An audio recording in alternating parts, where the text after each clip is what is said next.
காணாம போன இளம் பெண் திடீர்னு கழுத்துல மாலையோட காவல் நிலையத்துல தஞ்சமடைஞ்ச சம்பவம் பெரும் பரபரப்பை ஏற்படுத்தியிருக்கு.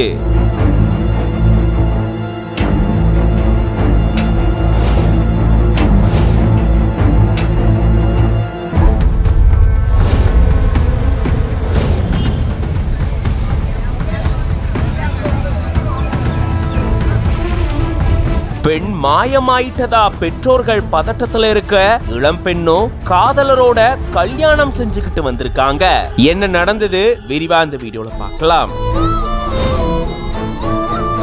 திருப்பத்தூர் மாவட்டம் நாற்றம்பள்ளி அடுத்து இருக்கக்கூடிய வெலக்கல் நத்தம் பகுதியை சேர்ந்தவர் கணேசன். இவருடைய மகள் 18 வயதான பிரியதர்ஷினி. இவங்க வீட்டை விட்டு வெளியே போன நிலையில மறுபடியும் வீட்டுக்கு வரல அப்படின்னு சொல்லப்படுது. ரொம்ப நேரம் ஆகியும் பிரியதர்ஷினி வீட்டுக்கு வராததால பயந்து போன இவருடைய தந்தை காவல் நிலையத்துல புகார் அளிச்சிருந்திருக்காரு. நாற்றம்பள்ளி போலீசார் இது தொடர்பா விசாரணை மேற்கொண்டுட்டு வந்திருக்காங்க. இந்த நிலையில தான் காணாம போனதா சொல்லப்பட்ட பிரியதர்ஷினி அதே பகுதியை சேர்ந்த 26 வயதான விஜயகுமார் அப்படின்றவரை காதலிச்சிட்டு வந்ததா சொல்லப்படுது. இந்த நிலையில தான் இவங்க 2 பேருமே ஊரை விட்டு வெளியேறி ஓசூர்ல இருக்கக்கூடிய சாய்பாபா கோயில்ல திருமணம் செஞ்ச கையோட நாற்றம்பள்ளி காவல் நிலையத்துக்கு வந்து பாதுகாப்பு கேட்டு தஞ்சம் அடைஞ்சிருந்திருக்காங்க. அதை தொடர்ந்து போலீசார் இருதரப்பு பெற்றோர்களையும் அழைச்சு சமாதான பேச்சுவார்த்தை மேற்கொண்டிருந்திருக்காங்க. அப்போ அந்த இளம்பெண் தன்னுடைய காதல் கணவரோடையே தான் வாழ விரும்புறதா சொன்னதால அந்த பெண்ணை காதல் கணவரோடையே போலீசார் அனுப்பி வச்சிருந்திருக்காங்க.